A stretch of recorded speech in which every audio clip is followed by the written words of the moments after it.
कुछ एंगल में डिविजनल हो गया कि अब ये पार्टी खोलने के स्टार्ट कर रहा है। हाँ डिविजनल, हाँ ज़रूर हो गया, क्योंकि हमें लेकिन अच्छा काम करें थोड़ा डिविजन होना पड़ता है, क्योंकि जो हम अगर हम क्रेजी नहीं होगा, अगर हम यूनिक नहीं होगा, नॉर्मल नहीं चलते रहेगा। तो अगर हमें कुछ नया चीज़ लाना है, कुछ इनोवेटिव, कुछ हमें अपग्रेड करना है हमारे लाइफ में, हमारे सोसाइटी में, तो हमें तो थोड़ा तो क्रेजी होना पड़ेगा, थोड़ा तो डिलीवर होना पड़ेगा, थोड़ा लोगों से आउट ऑफ द बॉक्स सोचना पड़ेगा। ये मेरा सोच है। Sir do you think creating a political party is that easy? Yes, creating a political party is very easy, because we only need signatures of 100 people, and we need to send a demand of 10,000 rupees. So that's all we need to do, and we have to write a constitution for the party. Creating a political party is quite easy, but maintaining and running it, it's a different thing.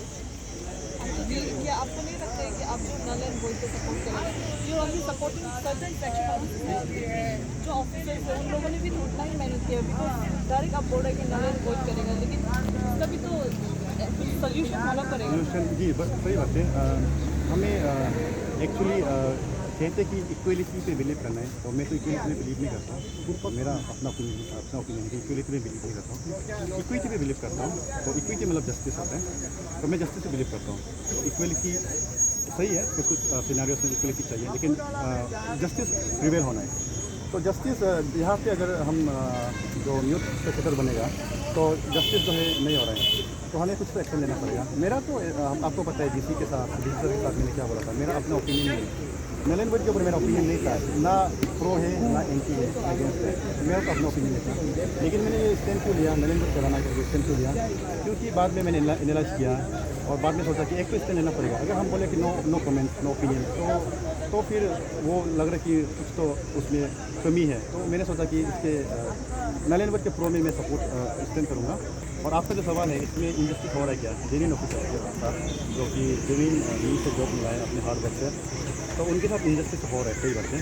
लेकिन हम उसको justice दिलाएंगे। कल भी मैंने बताया था press brief में कि अगर हम 5 मार्क्स या 5 और 10 मार्क्स हम देंगे, तो उनके साथ जस्टिस होगा, क्योंकि वो आउट ऑफ इंटरनेट नहीं है, उनका तो बुक से पीछा छूट गया, तो हम उनको 5 या 10 मार्क्स ग्रेस मार्क्स दे देंगे। मुझे लगता है कि उससे उनको भी थोड़ा जस्टिस मिल जाएगा, कंपेंसेट हो जाएगा उनका जो टच आउट ऑफ टच होने का जो फैक्ट है। And so now that you have got your political party, Yes. and then being in a political party, and by then because the election is also near, Yes. you have also stated about हम तो CM नहीं बनेगा, and Yes.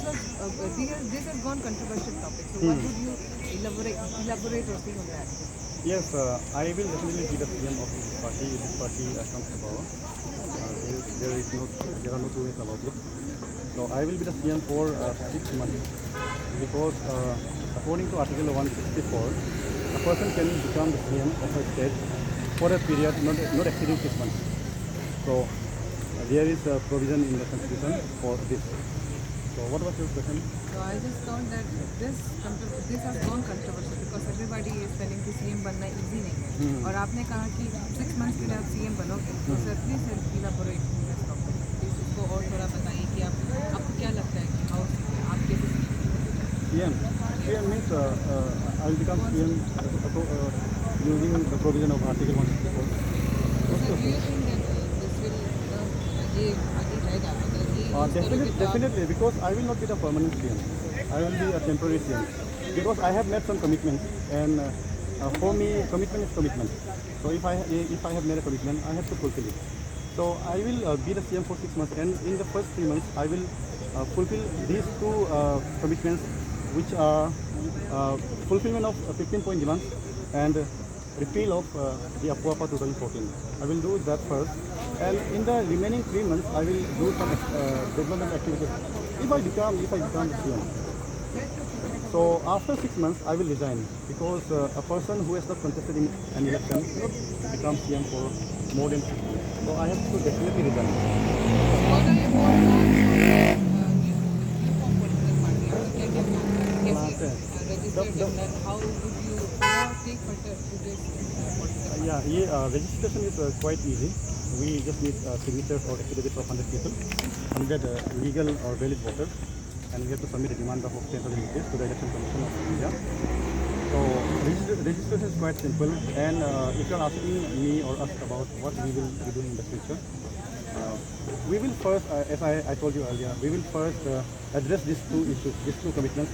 After that, we will discuss with the people on what their issues are. For example, some people have sent me some messages. Some government employees actually have sent me some messages asking me to raise the issue of what was it? Old pension scheme and new pension scheme. So most government employees want old pension scheme to be back. They are not happy with the new pension scheme. So we will take such issues which are related or relevant to our state, and we will focus on state issues, not on national or not on religious politics, like center, like India. We will not focus on Hindu-Muslim conflict or Christian conflict. Such issues are not in our purview. Sir आप लोग का जो political court करने का है जिसे null and void को ही करना है बोलकर आप लोग जो ये एक मेन रीज़न है और दूसरा रीज़न है अफवाह का रिपील। ये दो मेन रीजंस हैं। और जो बाकी चीज़ है आर्टिकल 370, आपको पता है कि नहीं पता है, अरुणाचल आर्टिकल 371H के अंदर आता है। और अरुणाचल 371H के अंदर अगर मैं गलत नहीं हूँ तो ये कहा जाता है कि जो हमारा ज़मीन है, आप सब ट्राइबल्स है ना, मैक्सिमम लोग ट्राइबल्स है ना, अरुणाचल मैक्सिमम लोग ट्राइबल्स है, तो हम लोग जो ज़मीन को और जो हमारा नदी को हम अपना मानते हैं, है कि नहीं, ज़मीन नदी और रिसोर्स को हम अपना मानते हैं। लेकिन आर्टिकल 371H के अकॉर्डिंग क्या होता है कि ये हमारा नहीं है। अगर कल कहीं पे सोना मिल गया, गोल्ड माइन मिल गया, तो उसको सेंटर जो है उस पर क्लेम कर सकते हैं। जैसे कि अभी शायद यहाँ पे दिबांग वैली साइड में कुछ तो टाइगर रिजर्व बना रहा है ना, आप पता है ना आप लोग को, टाइगर रिजर्व बनाने के लिए प्लान कर रहे हैं ना, तो वो जो है नागालैंड में ऐसा नहीं कर पाएगा, नागालैंड मिजोरम में नहीं कर पाएगा, क्योंकि नागालैंड में, मिजोरम, मणिपुर ये सब में ट्राइबल एरियाज में क्या होता है कि उनका में आर्टिकल 371 है, लेकिन अगर मैं नहीं गलत नहीं तो ए है, आर्टिकल 371A है, या तो कुछ तो जी है, ऐसा है, उतना डिटेल से मुझे पता नहीं है। लेकिन डिफरेंस इतना है कि जो नागालैंड का जो आर्टिकल 371A या जो जी जो भी है, वो क्या कहता है कि उन पर राइट्स जो है ट्राइबल्स का है, मतलब कि जो लोकल कम्युनिटीज़ का है, वहाँ पे कुछ मिल गया, रिसोर्स मिल गया, तो उस पर सेंट्रल गवर्नमेंट जो है वो नहीं राइट क्लेम नहीं कर सकते। हमारा पैसा नहीं है। मान लो किसी पहाड़ में सोना मिल गया, ऑयल मिल गया, सेंट्रल गवर्नमेंट खा गया, तो उस तरह के इश्यूज में फोकस करेंगे। मतलब कि आर्टिकल 371H को रिपील करना है, एबोलिश करके हमने अरुणाचल को आर्टिकल 371A या आर्टिकल 371G, जिसके अंदर की जहाँ पे अरुणाचल का जो लैंड है, जिसमें जो भी रिसोर्सेज होगा वो ट्राइबल्स का होगा या हमारा लोकल कम्युनिटीज़ का होगा। ये इस तरह के इश्यूज पे हम फोकस करेंगे। सर आपने बोला है आप काफ़ी जल्दी से डाइवर्ट होता है इशू को लेकर, अगर आपको कुछ कोई अच्छा से बोल देगा तो ये इशू को छोड़ देगा, तो अगर ऐसे आप पे होगा तो कैसे आपने क्या कहा, डाइवर्ट होता है? या आपने खुद स्पीच में कहा नहीं, मैंने बोला कि शायद मैंने ऐसा बोला हुआ कि मैं हाँ पे हाँ मिला देता हूँ, ऐसा मैंने कहा हुआ। शायद आदमी कुछ बोलेगा तो मैं हाँ पे हाँ मिला देता हूँ, शायद ऐसा है ना। सर हाँ पे हाँ मिलाना मतलब क्या हो सकता है? जैसा मैंने डीसी सर के साथ, मैं बता देता हूँ, जैसा मैंने डीसी सर के साथ किया, जैसे कि कोई कुछ बोल रहा है, फॉर एग्जांपल कोई बोल रहा है कि ये पॉलिटिशियन को लेके आओ, तो मैं ठीक है, आपका सोच सही है, क्योंकि आदमी का ओपिनियन होता है ना, फिर आदमी का ओपिनियन को हम डिस्कस नहीं कर सकते, हर किसी का सोच होता है। लेकिन कोई आके बोले कि ये नारायण को तो आप छोड़ दीजिए, कोई बोल रहा है अपना ही पार्टी का मेम्बर, तो एक तो आदमी बोल रहे हैं जो कि नारायण को नहीं करनी चाहिए, कि इससे डिवाइड होगा और इससे कि आपका लाइफ को भी डेंजर हो सकता है, लेकिन नहीं टारगेट करेगा ना, बराबर आदमी का मर्डर हो सकता है, तो मेरा क्या है, कोई टारगेट करेगा तो क्या होगा। तो वही हम आपका बात से ये बोल देगा, मतलब हाँ पे हाँ मिला देगा, लेकिन वही है कि बात में आप डिसअपॉइंट नहीं होना है जब हम आपका बात को वो नहीं करेगा, आपके बात पे एक्ट नहीं करेगा, वही मेरा मतलब है। तो मैं कभी भी किसी से बात करता हूँ, मैं उसको नहीं आप गलत है ऐसा नहीं बोलता, क्योंकि उसका ओपिनियन है, उसको मैं चेंज नहीं कर सकता हूँ बस, क्योंकि बहुत सारे लोगों का सजेशन आता है ना, कोई अलग देता है, कोई अलग देता है, कोई अलग देता है, मैं सबके साथ आर्ग्यू तो नहीं कर सकता, नहीं ऐसा नहीं होगा। तो okay, I respect your opinion, I will think about it, ऐसा मैं बोल लेता हूँ, बस यही मेरा मतलब है। तो और हो गया ना, ठीक है।